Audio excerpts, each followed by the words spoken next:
Hello, everybody. David Shuster here. Homeland Security Secretary Kristi Noem is now in deep trouble. In front of a judge seeking criminal contempt charges for ignoring court orders, the Trump Justice Department, under Attorney General Pam Bondi, just said it was Kristi Noem's fault. That's right, the Trump administration is blaming Noem and sacrificing her. Here's the background.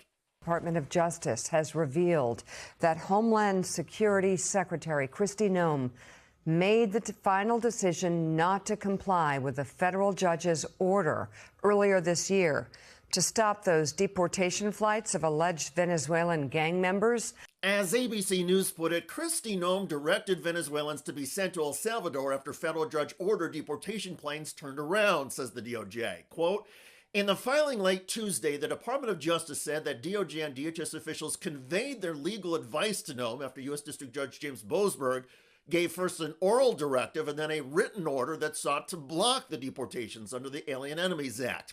After receiving that legal advice, Secretary Noem directed that the AEA detainees who had been removed from the United States before the court's order could be transferred to the custody of El Salvador. The disclosure comes as Judge James Boasberg seeks to revive criminal contempt proceedings against Trump administration officials who authorized the flights. The Justice Department argued the decision was lawful and consistent with its interpretation of the court's order, but Judge Boasberg said deportees likely did not receive due process. So, what do we know about Kristi Noem's ability to assess legal advice and understand a court order? She is, after all, a former governor and leads the agency responsible for protecting the security of our nation. The Department of Homeland Security oversees several law enforcement agencies, so one would assume that Noem had a firm grasp on basic American legal principles, including following court orders. Well, 2 months after Noem defied the judge's order to halt the plane, Noem claimed, inaccurately, to Congress that the right of habeas corpus gives the president the right to remove people from this country. So, Secretary Noem, what is habeas corpus? Well, habeas corpus is a constitutional right that the president has to be able to remove people from this country and suspend their right to. Let me stop you, ma'am. Habeas corpus, excuse me, that's incorrect. President Lincoln used it. Excuse me. Habeas corpus is the legal principle that requires that the government provide a public reason for detaining and imprisoning people. And on top of the government giving a reason for the detention, habeas corpus requires that the detainee be given an opportunity in court to challenge their detention. If not for that protection, the government could simply arrest people, including American citizens, and hold them indefinitely for no reason. Habeas corpus is the foundational right that separates free societies like America from police states like North Korea. All of that seemed lost on Kristi Noem, and this was 2 months after she defied Judge Boasberg's order to halt the deportation flights. However, not having a basic understanding of American constitutional principles is usually not a great defense for anybody who defies a court order. And for Noem, who has countless lawyers and legal advisors around her at the Department of Homeland Security, pleading ignorance as her defense probably will not work. In Donald Trump's first presidential term, there were other administration staff who also ignored and defied court orders.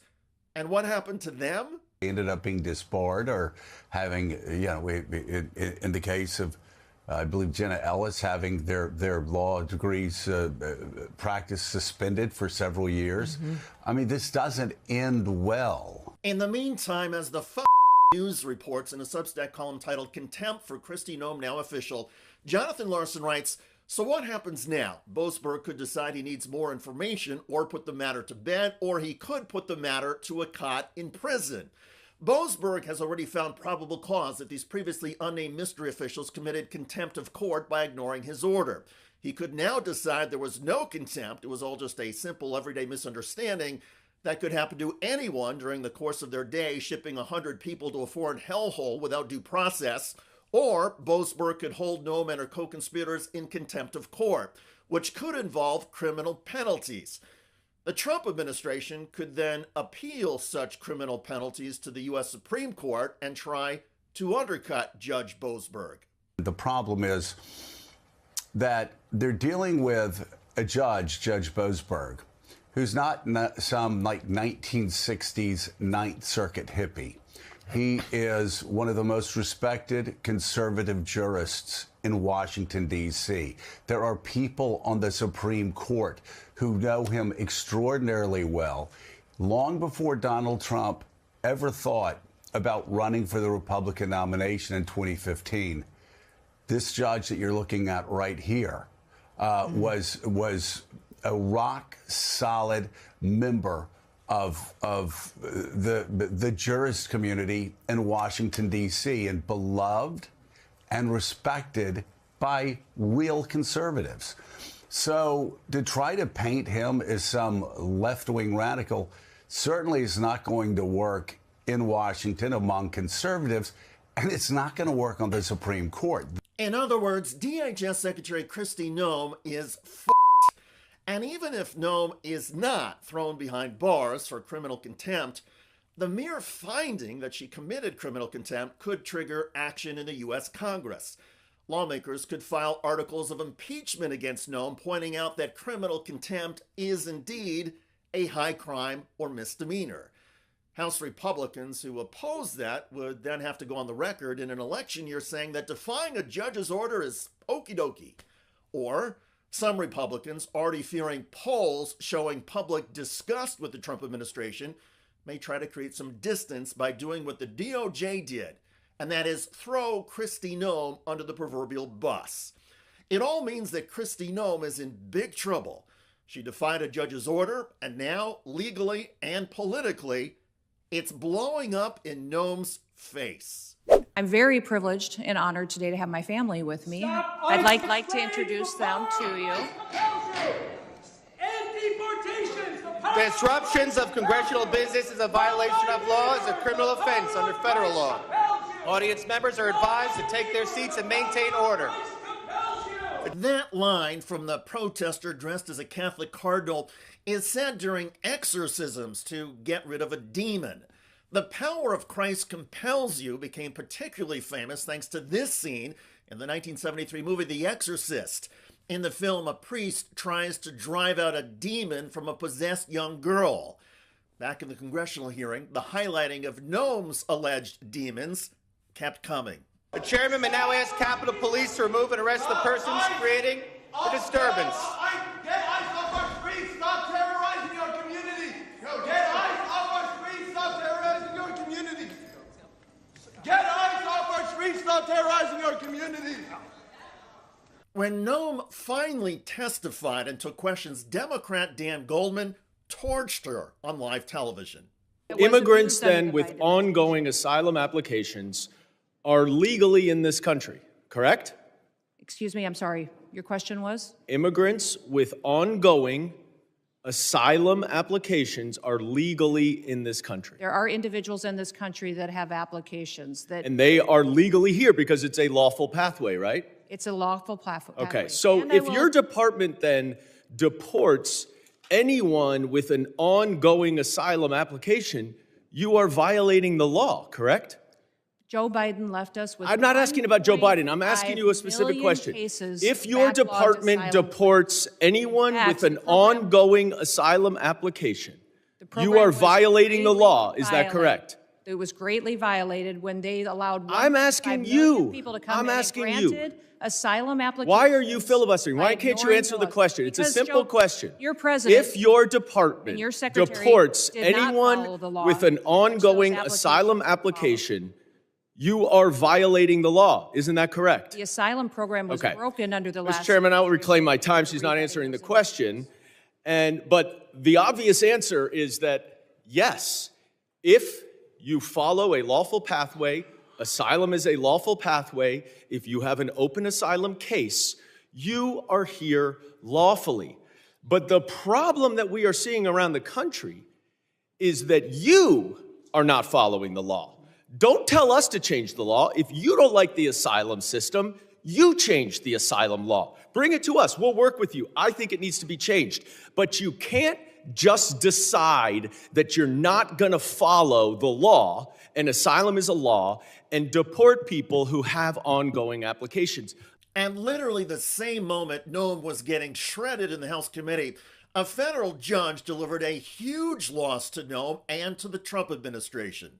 All right, we have some breaking news. A federal judge has just ordered that Kilmar Abrego Garcia be released from ICE custody immediately. This is a significant development in the case concerning the Salvadoran man mistakenly deported this year before being returned to the United States. He was really the center of the administration's controversial immigration policies. New York Times headline, Judge orders Abrego Garcia's release from ICE detention. Quote, the ruling by the judge, Paula Zinnes, was a stinging defeat for the administration in a long and Byzantine saga that over the past year has transformed Mr. Abrego Garcia from an unknown Salvadoran migrant living in Maryland into one of the best-known symbols of President Trump's aggressive deportation agenda. The judge's ruling means that Garcia is now free from immigration custody and free from the shadow of possibly being deported yet again. On Capitol Hill, Kristi Noem received more beatdowns.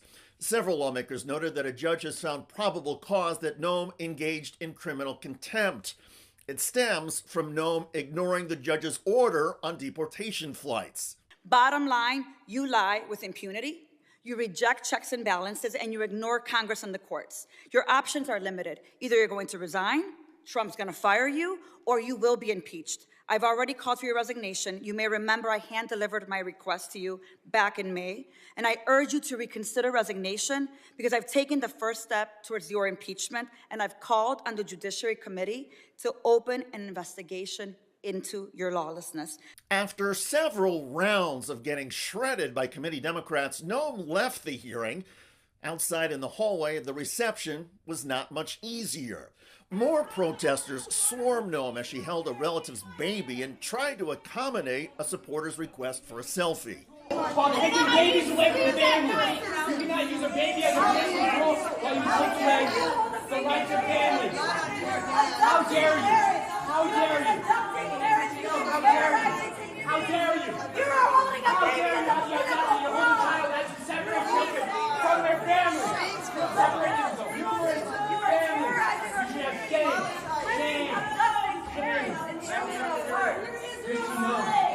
That may be one of the few hugs Kristi Noem gets in Washington over the next few weeks.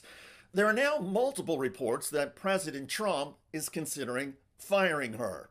We are back with new MS Now reporting that DHS Secretary Kristi Noem might soon be out of a job. 4 sources familiar with the situation told MS Now President Trump is considering removing Noem from her post as early as January. A White House official and a federal official said concerns over her management include the pace at which new immigration detention centers are being built.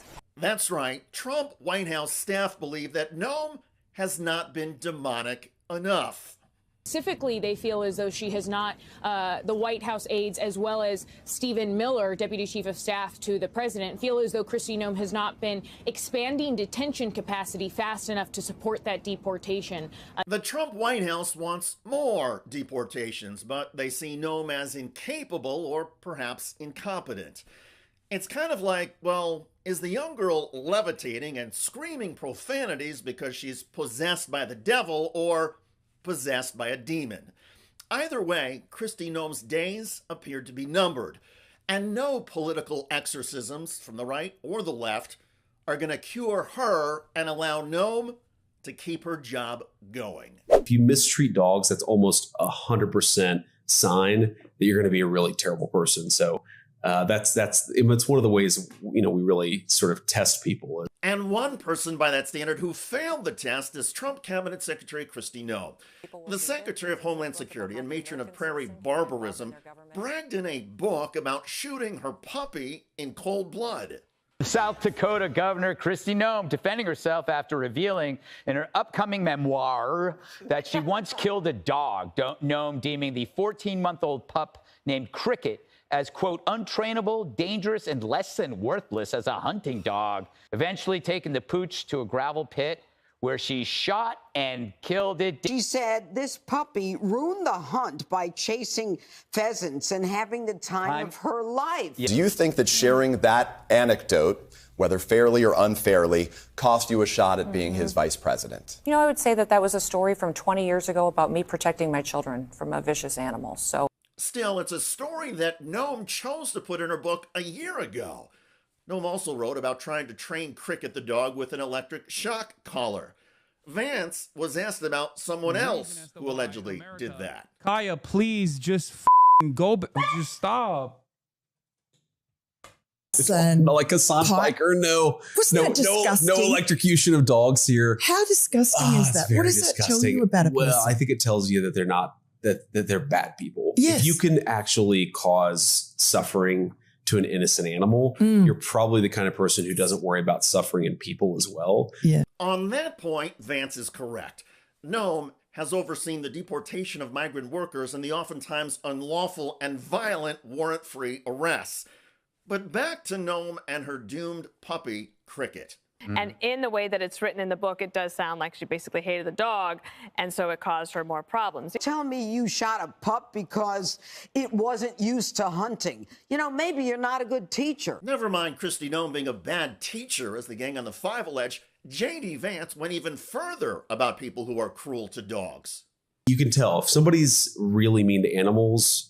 You know, it's like the Jeffrey Dahmer thing. Yeah. Like every serial killer ever has actually been really bad to animals. That's sort of how they started. I remember like the Freddy Krueger movies were really big when I was a kid. Well, how did Freddy Krueger got to start? Like one of the things they show is young Freddy Krueger torturing animals. Yeah. I feel like we just sort of instinctively understand. And dogs know. Yeah, absolutely they do. If you're not taking care of God's creatures, then you're certainly going to be, I think, a pretty bad person other ways too. And you might turn out to be a serial killer, Vance says. Did J.D. Vance really forget about Kristi Noem while he was lecturing the masses about the moral rot of people who mistreat dogs? Was Vance really unaware that Kristi Noem, a grand dame of the Trump cabinet, proudly printed her sociopathy between hard covers last year? If Vance truly didn't know or didn't remember, then Vance's ignorance is matched only by his vanity. If Vance did know about Kristi Noem's past, then Vance's performance is pure cynicism, a pious sneer for the cameras while pretending the gun smoke wafting off of Noem's conscience is only fog from the heartland. Either way, Kristi Noem is reportedly infuriated. According to Trump administration officials, Vance's interview has enraged Noem because it reminds the nation about her controversial past.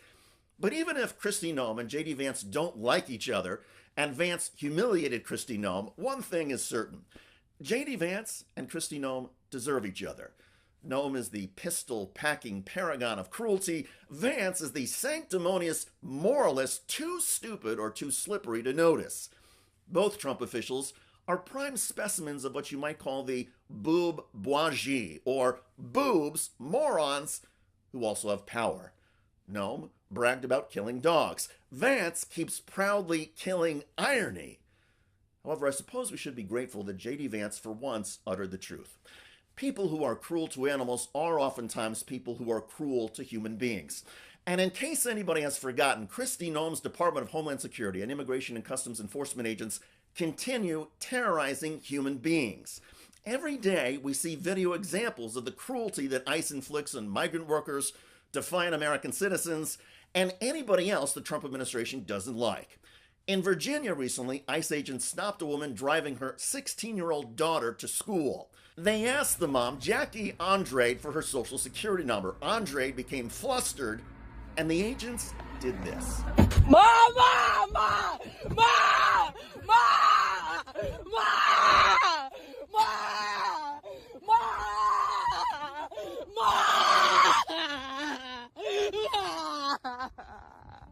Ma! No! No! Ma! Ma! Those were the cries of Andrade's 16-year-old daughter. Andrade and her family members reportedly have no record of violent crimes or charges. But this is America under Donald Trump, J.D. Vance, and Kristi Noem. Sadly, the reporter for the New York Post did not follow up on Vance's moralizing about dog cruelty and remind Vance about Noem. But that's okay. Deliberately or inadvertently, Vance has reminded all of us about Noem's character. And whether it's shooting dogs or using violence to arrest peaceful human beings, Noem is the symbol of so much that is wrong with America these days. And for a moment, in an interview, even J.D. Vance acknowledged that we're being led by psychopaths.